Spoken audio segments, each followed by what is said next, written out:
Bueno, pues en este video vamos a ver lo que se conoce como la subcapa de control de enlace lógico. Esta es una subcapa que es parte de la capa de enlace de datos de acuerdo al modelo OSI.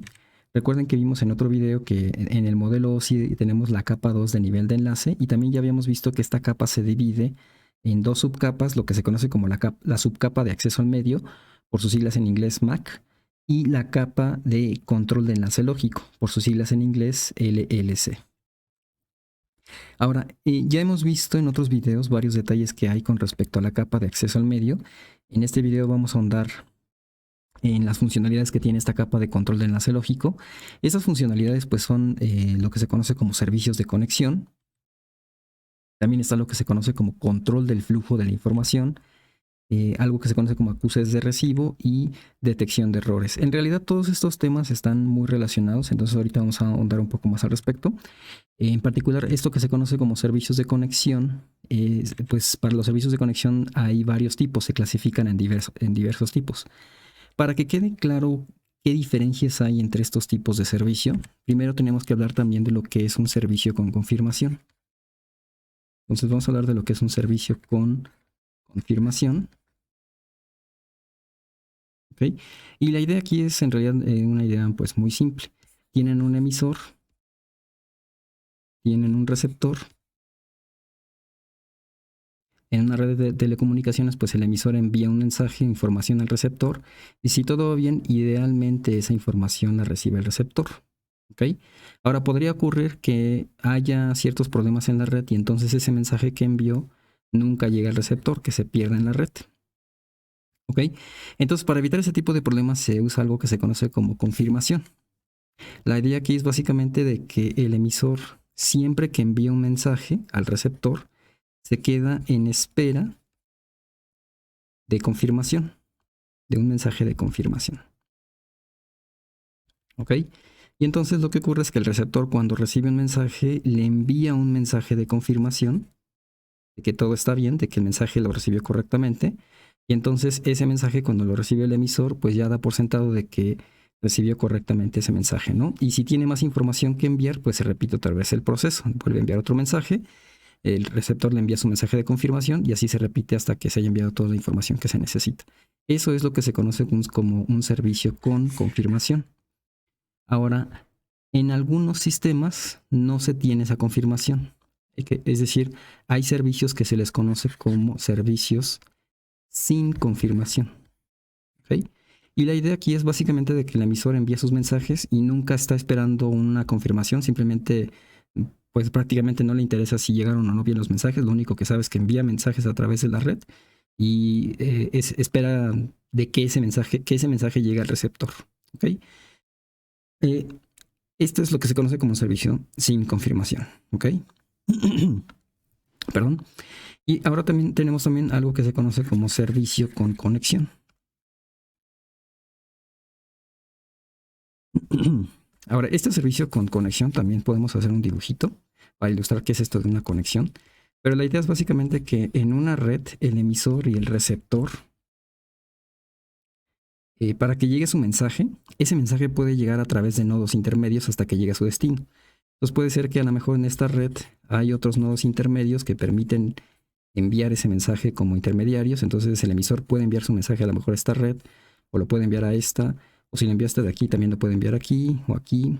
O puede llegar a través de estos caminos. O a lo mejor si eligió este camino lo puede enviar acá. ¿Ok? O a lo mejor también de este lo puede enviar acá. Entonces hay múltiples caminos a través del cual el emisor puede enviar información al receptor. ¿Ok? Ahora, en una conexión lo que se hace es que el emisor, a través de ciertos protocolos en los que no voy a entrar ahorita a detalle, pero puede establecer junto con el receptor que cierto camino, de todos estos caminos que son posibles para llegar al receptor, va a elegir cierto camino peculiar, vamos a ponerlo aquí con color verde, para que ese camino sea en el que se está estableciendo la comunicación, ese vínculo que hay entre el emisor y el receptor. ¿Ok?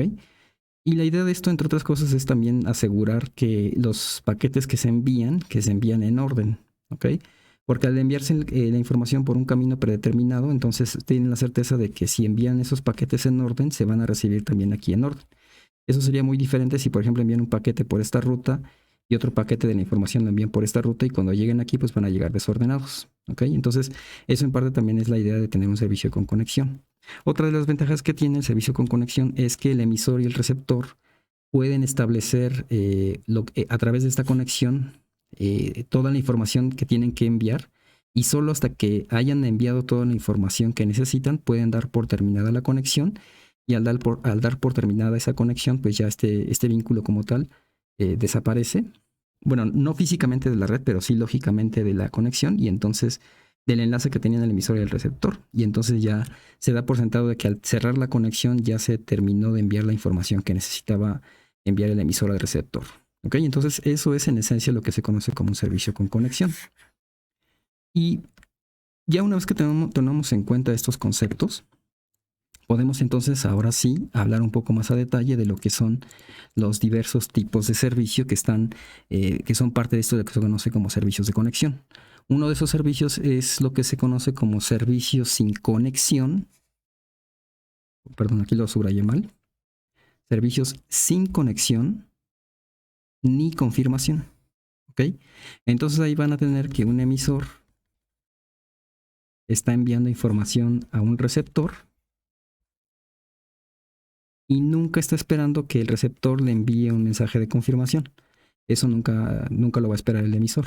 También, pues si la red es un poco más compleja, si hay más nodos en la red, puede que incluso envíe los paquetes a través de un camino y otros paquetes los envíe a través de otro camino y lleguen aquí un tanto desordenados, pero eso tampoco le interesa al emisor, lo único que le interesa es que envía mensajes a través de esa red, ¿ok?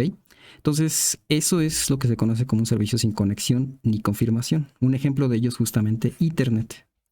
Ahora, estos servicios se suelen utilizar cuando se sabe que es poco probable que ocurran errores al enviar el emisor al receptor. Entonces, esto de aquí se usa cuando hay pocos errores. Cuando se sabe que por la naturaleza de la red hay pocos errores. Eso, pues, por ejemplo, en particular es algo que pasa en Ethernet, porque justamente recuérdense que Ethernet lo usamos para redes locales LAN.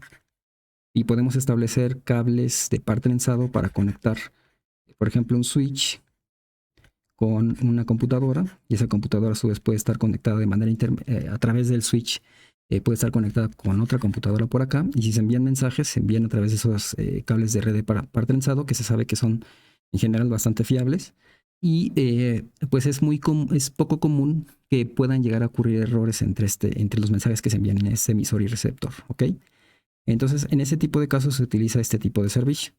Hay otro servicio que es una variante que se conoce como servicio sin conexión, pero que sí tiene confirmación. Y un ejemplo de eso es justamente lo que se conoce como Wi-Fi.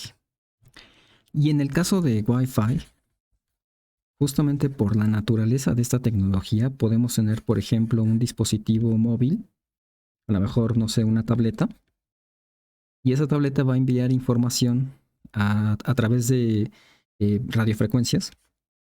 Los va a enviar a un dispositivo que se conoce como Access Point.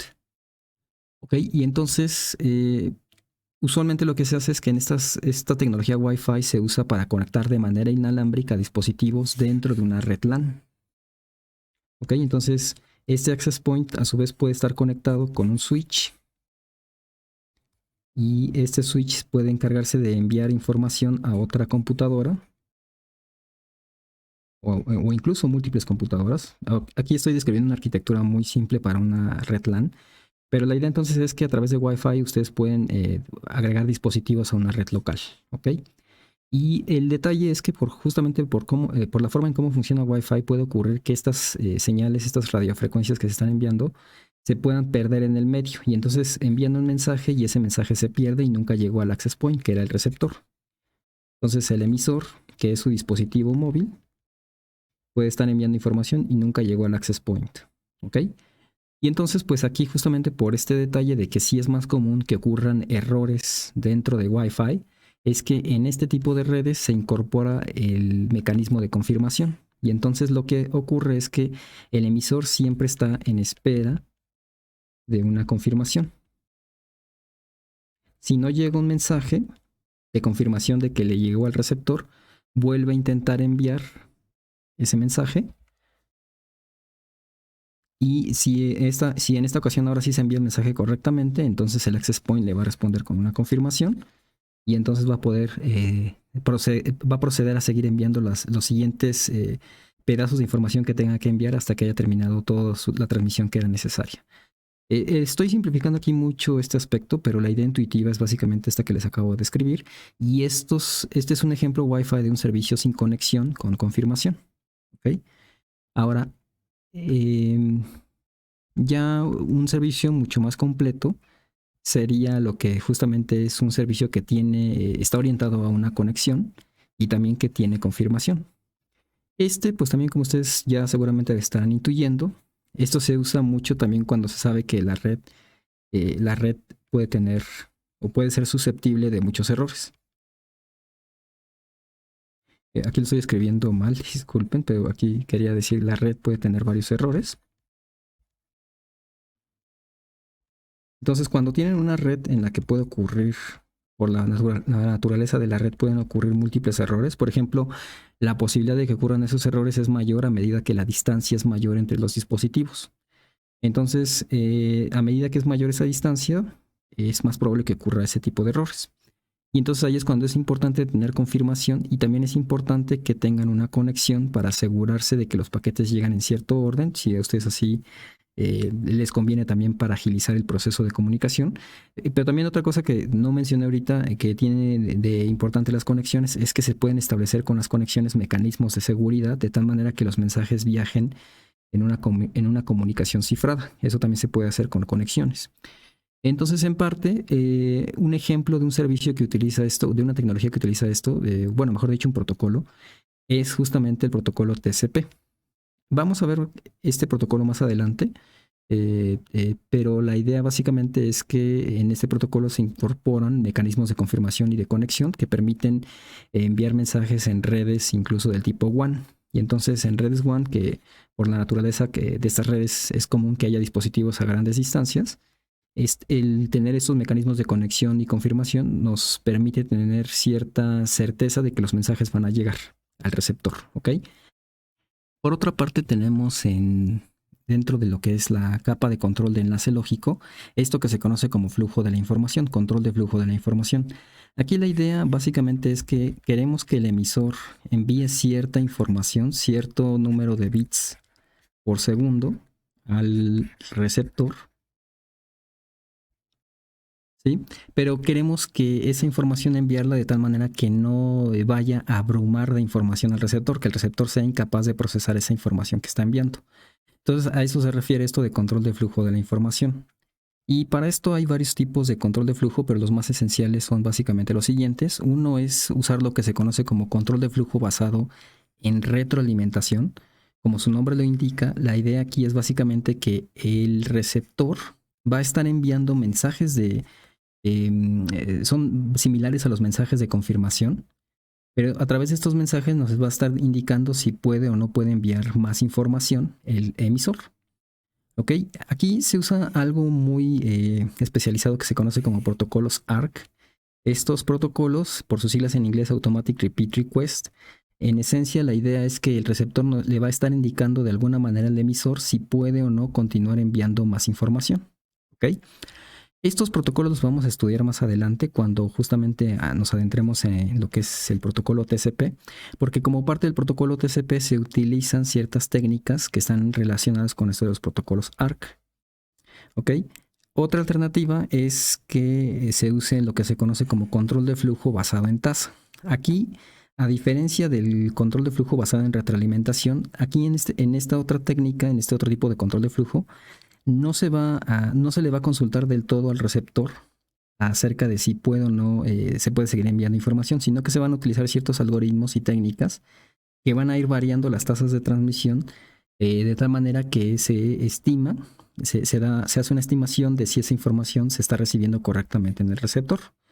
¿Ok? Esto se suele usar también en capas superiores del modelo OSI. ¿Ok?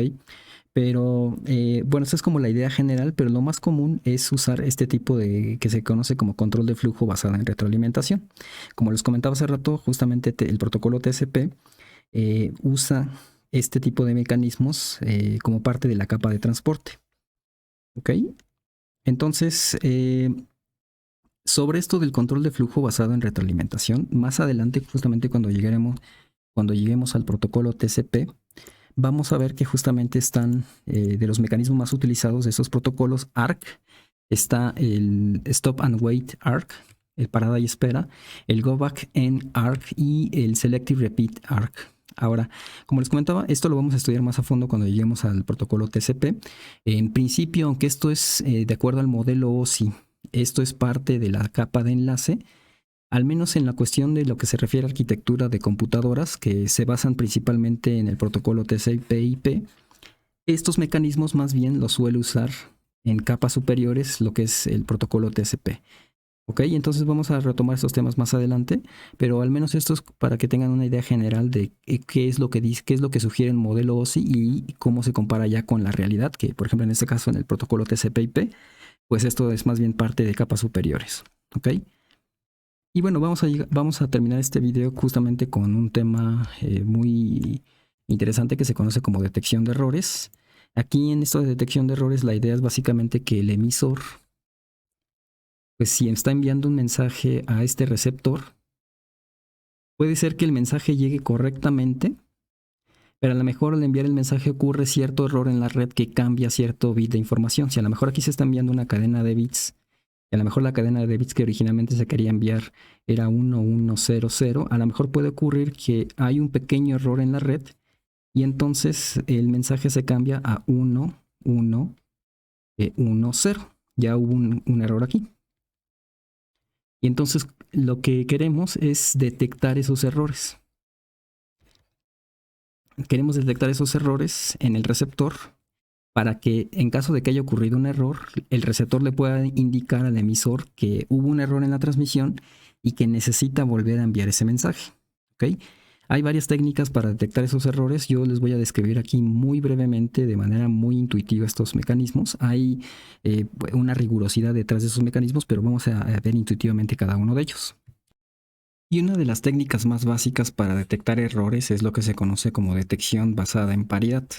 Esto lo podemos ilustrar más fácilmente aquí en la pizarra. Entonces, para esto que se conoce como detección basada en paridad, la idea es que el emisor pues siempre está enviando una secuencia de mensajes, mensajes en forma de unos y ceros. Estos mensajes, acuérdense que están codificados en binario, por eso se están enviando así como ceros y unos, y eso lo recibe el receptor. Ok, y entonces una técnica que pueden utilizar para detectar errores es que el emisor y el receptor se pueden poner de acuerdo en la paridad.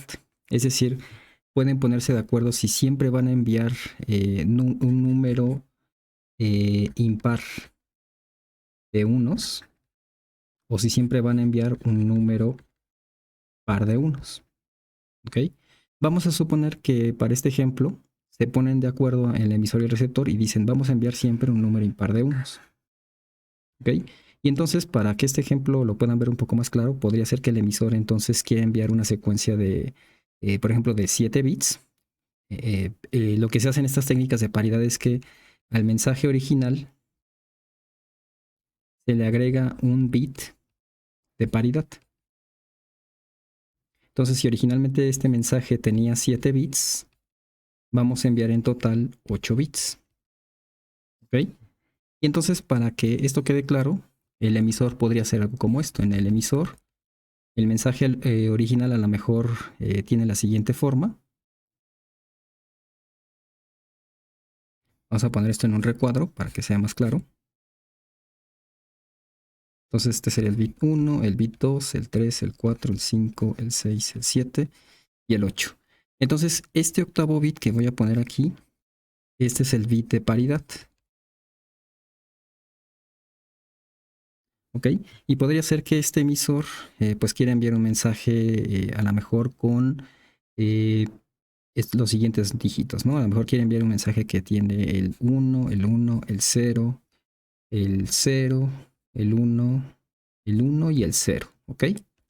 Entonces, este es el mensaje que va a enviar el emisor, pero noten que el emisor y el receptor se habían puesto de acuerdo para que siempre van a enviar un número impar de unos, ¿ok? Y fíjense que aquí tenemos un número par de unos. Aquí tenemos 1, 2, 3, 4. Hay 4. Lo voy a poner aquí que el número de unos es igual a 4. ¿Ok? Y entonces, para asegurarse de que este mensaje, este bloquecito de 8 bits, siempre tenga un número impar, para esto sirve este bit de paridad. Entonces, este bit de paridad lo voy a poner a 1. ¿Okay? De esa manera, entonces, si se fijan, si ya cuentan los 8 bits que hay aquí, los unos que aparecen, pues ya tenemos que ya no hay un número ya no hay 4 unos, sino que ahora hay más bien 5 unos. Y entonces ya tenemos que esto es un número impar. ¿Ok? Y entonces el receptor, si recibe este mensaje, el receptor ve este mensaje y como ya sabe que siempre el emisor le está enviando bloques de 8 bits que en total siempre tienen un número impar de unos, si recibe esta misma cadena y cuenta que hay 5 unos, pues sabe que el mensaje está bien. Pero podría ocurrir que a lo mejor el emisor, cuando envía su mensaje, en la red ocurre algún problema y se cambia algún bit. ¿Ok? Entonces podría ocurrir que a lo mejor este de aquí, este mismo mensaje se envía y entonces ahora queda como 1, 1, 0, 0, 0, 1, 1, 0. Entonces, si se fijan aquí, ocurrió un error en este bit de aquí. Perdón, en este bit de aquí ocurrió un error. Este 1 se cambió por un 0. Todos los demás se quedaron igual. Pero justamente como el receptor ya sabe que siempre debe de haber un número impar de unos, lo que hace es que cuenta el número de unos, aquí los cuenta y se da cuenta que son 1, 2, 3, 4. Es igual a 4 y entonces como sabe que siempre envía un número impar el receptor, pues ya sabe que esto implica que hubo un error. Hubo un bit que se cambió y entonces le pide de nuevo al emisor que envíe ese bloque de información porque llegó con errores. ¿Ok? Por supuesto, aquí puede ocurrir un problema. Este mecanismo de detección de errores no es muy bueno porque, por ejemplo, aquí este error lo detectó porque nada más ocurrió un cambio en este bit. Pero noten que a lo mejor podría ocurrir dos errores en el mismo bloque. Entonces, a lo mejor no solamente se cambia ese bit, sino que a lo mejor también ocurre que hubo un error y este 1 que estaba aquí originalmente, aquí se recibe como un 0. ¿Ok? Y entonces si el receptor recibe este mensaje, pues cuenta el número de unos. Aquí en este número de unos me parece que es bastante claro que son 3. Y entonces tendríamos que aquí el número de unos es 3. Y como este es un número impar, pues entonces el receptor se va a ir con la idea errónea de que no hubo errores, entonces todo está bien. Pero ya entonces ocurrió que ocurrió un error y no lo pudo detectar el receptor. ¿Okay? Entonces, este es un mecanismo que funciona bastante bien si nada más ocurre un error en el bloque de mensajes que envían. Si nada más ocurre un error en uno de estos bits. Si llegan a ocurrir dos errores simultáneos, pues ya es cuando va a empezar a haber problemas, porque entonces eso no se va a poder detectar en la paridad, con este mecanismo de detección de paridad. Otra técnica que se utiliza mucho para detección de errores es lo que se conoce como sumas de verificación, en inglés checksum. Este es una técnica un poco más ingeniosa y que funciona un poquito mejor que lo que vimos hace rato de detección de paridad. Eso también para que ustedes lo puedan entender mejor. Nuevamente tenemos que el emisor y el receptor van a enviar cierta información. ¿Okay? Ahora, esta información que envía el receptor, si lo pensamos en un bloque de información todavía más grande que solamente 8 bits, podemos pensar que esos 8 bits, más bien que podemos pensar que cada uno de esos bloques de información que se envía son numeritos. Entonces podemos a lo mejor elegir que cada 8 bits, aquí hay un numerito. ¿Ok? Y no voy a entrar ahorita en detalles en eso, pero pues con 8 bits ustedes pueden representar un número en decimal que va del 0 al 255. ¿Ok? Entonces podríamos pensar que el emisor está enviando secuencias de números al receptor. Entonces aquí, aunque está enviando puras cadenas de unos y ceros y unos así sucesivamente, podemos pensar que en estas secuencias de unos y ceros está enviando números nada más, ¿no? Y entonces aquí, a lo mejor aquí está enviando un 10, aquí está enviando a lo mejor un 7, aquí está enviando a lo mejor un 50, aquí está enviando a lo mejor un 110, ¿ok? En información. Y lo que se hace es que ahora se agrega otro campo. Ahora ya no se agrega un bit, sino que ahora ya se agrega una zona que se le conoce como checksum. Y la idea es que el emisor y el receptor, así como hace rato se ponían de acuerdo en paridades, en números, si iban a enviar un número de pares o números impares de unos, ahora más bien se van a poner de acuerdo en lo que se conoce como un divisor. Aquí ellos básicamente pueden ponerse de acuerdo que el divisor que van a usar para checar puede ser a lo mejor el 7, por decir un ejemplo. Y lo que hacen en el checksum, en esta técnica del checksum, es que este mensaje que van a enviar, por ejemplo, estos numeritos, lo suman todo. Entonces lo que hacen es sumar 10 más 7 más 50 más 110, ¿ok? Y esto de aquí, cuando lo sumen, les va a dar 177. Para calcular ahora este checksum de aquí, lo que hacemos es que tomamos este divisor que se habían puesto de acuerdo el emisor y el receptor en que este divisor iba a ser 7, ¿ok? Y entonces lo que hacemos aquí es que ese numerito 177 lo dividen entre ese divisor que es 7. Y entonces aquí si hacen la división, esto les va a dar aquí un 2, 7 por 2, 14. Esto aquí es menos 14. Cuando resten esto les va a dar 3, 7. Y ahora si hacen 7 por 5, eso nos va a dar 35. Y al final esto nos va a dar 2. ¿Ok? Esto de aquí, si ustedes se acuerdan, es lo que se conoce como el residuo. Este residuo es el que van a poner aquí como el checksum. O sea, aquí. Entonces, este número que estoy poniendo aquí en decimal, en realidad lo pondrían en su codificación en binario, pero esa es la idea intuitiva de este mecanismo que estamos viendo, que es el checksum. ¿Ok? Ahora, este residuo que puse aquí, que calculé a manita, se puede calcular más fácilmente, directamente. La mayoría de las calculadoras tienen esta operación que es por ciento, que es módulo en números positivos. Si ustedes ponen 177 por 107, eso les va a dar el residuo de esa operación, que es 2. Es justamente lo que ahorita vimos. Hay ciertos detalles ahorita en lo que no voy a entrar, pero esta operación solamente les da el residuo cuando los números son positivos. Si los números son negativos, esto no es consistente con la definición de módulo que se conoce en matemáticas. Pero bueno, para fines prácticos, como siempre estamos trabajando con números positivos, pueden pensar que no hay ninguna distinción ahí en ese punto. Y a final de cuentas, lo que hacemos pues es obtener ese residuo, y ese residuo es lo que va a dar aquí en el receptor.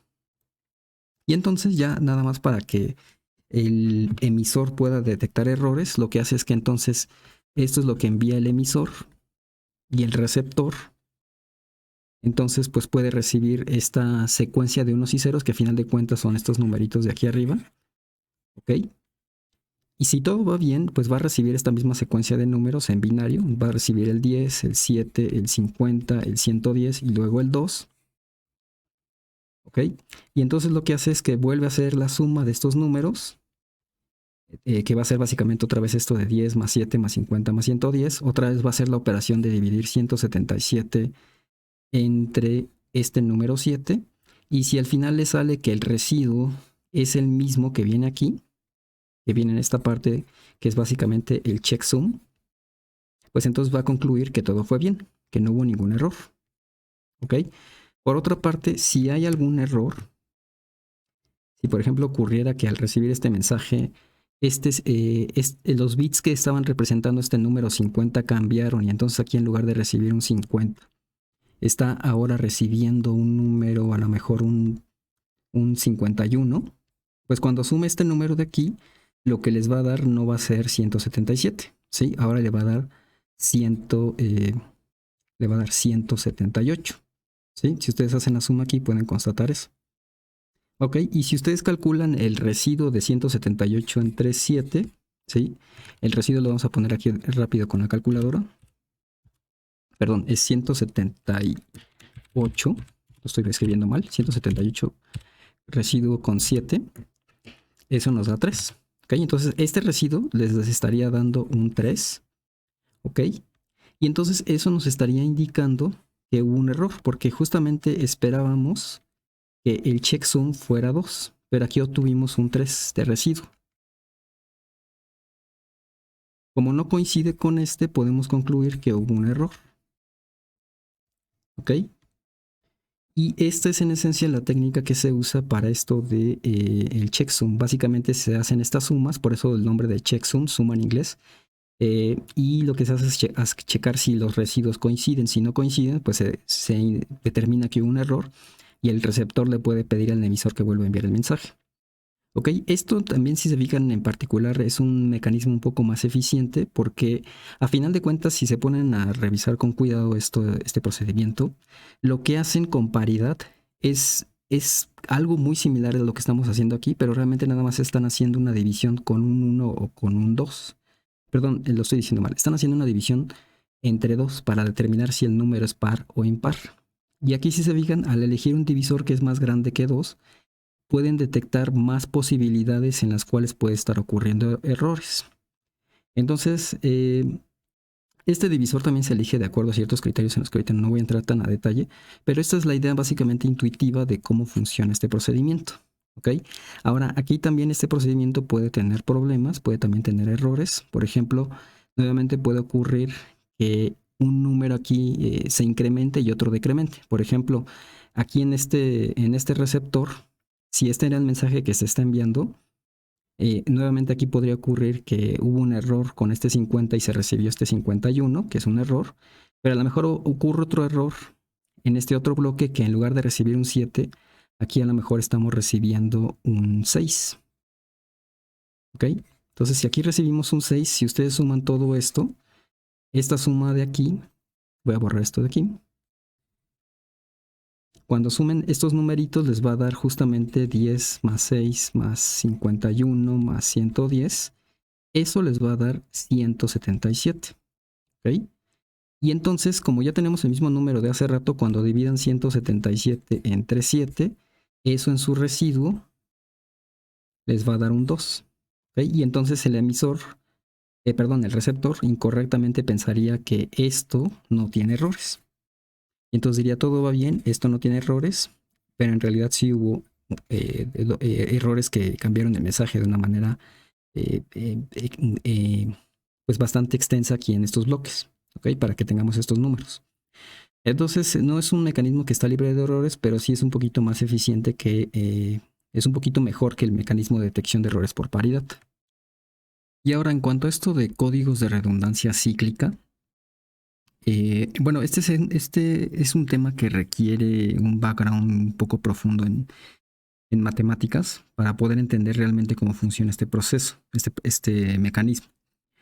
Sin embargo, les puedo dar una visión intuitiva de en general cómo es que funciona. Y la idea aquí básicamente es que nuevamente lo que vamos a hacer es que todo el mensaje como tal, si el mensaje aquí en las sumas de verificación lo dividíamos en bloquecitos y cada uno de esos bloquecitos representaba un número, aquí más bien vamos a considerar toda la secuencia, todo el número tal cual, toda esta secuencia de unos y ceros.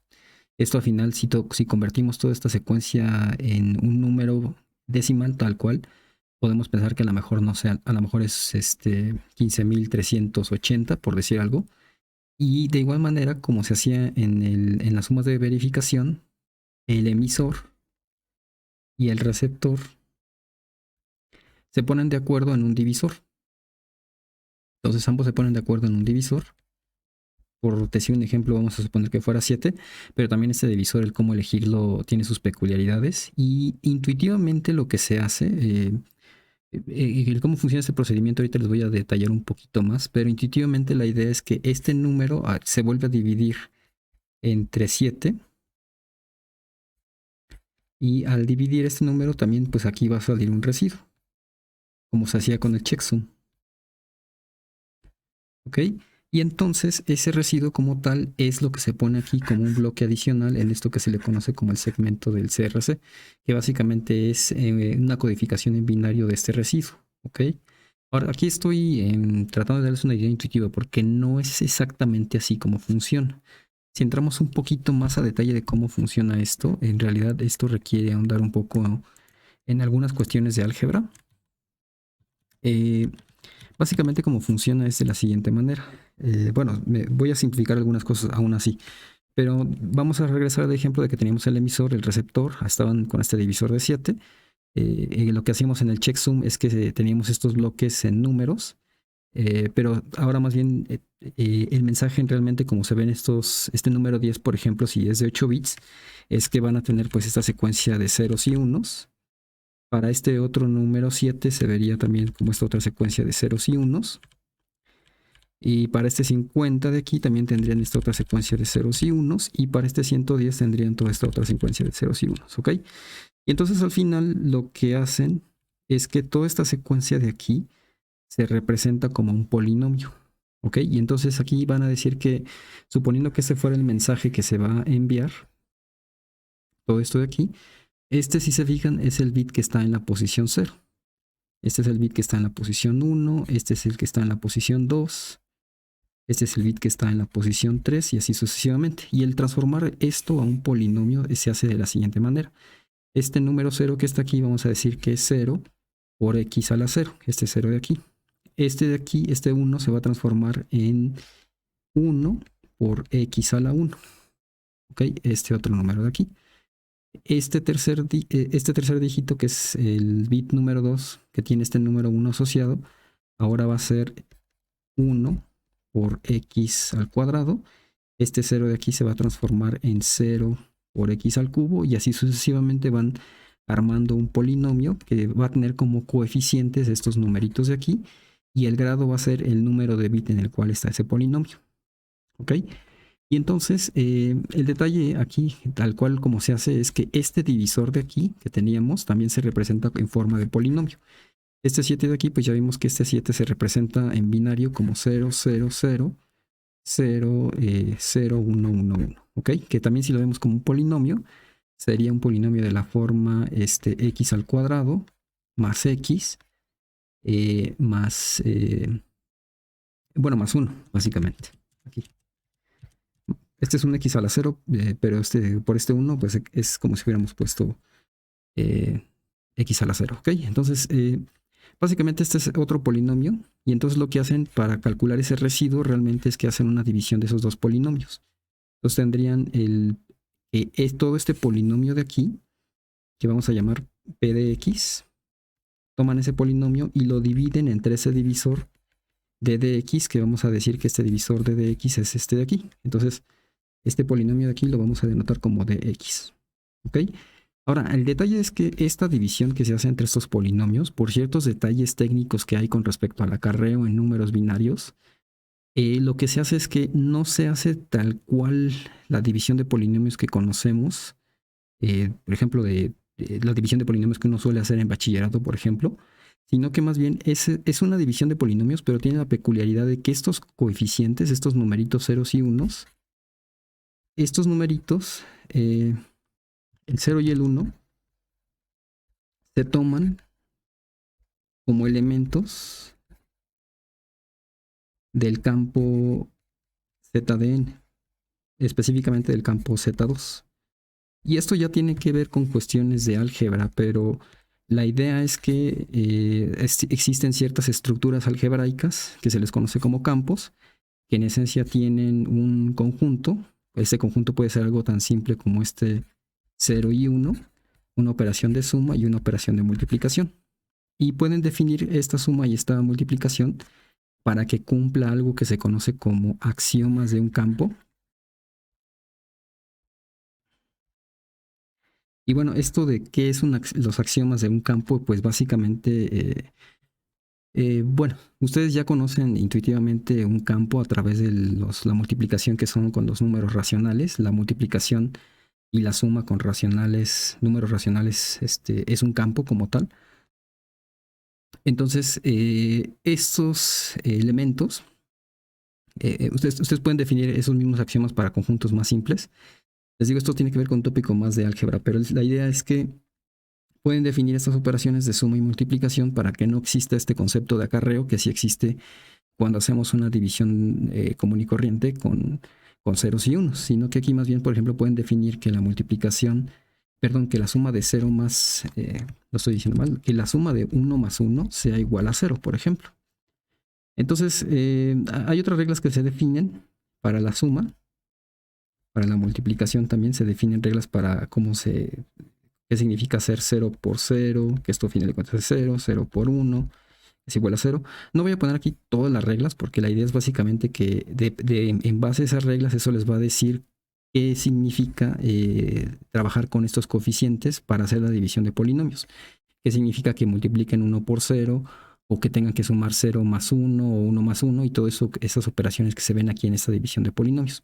Entonces, para no entrar tanto en esos detalles, nada más para que tengan una idea intuitiva, a final de cuentas lo que se hace es que se están haciendo estas divisiones de polinomios sobre este campo especial que es el campo Z2.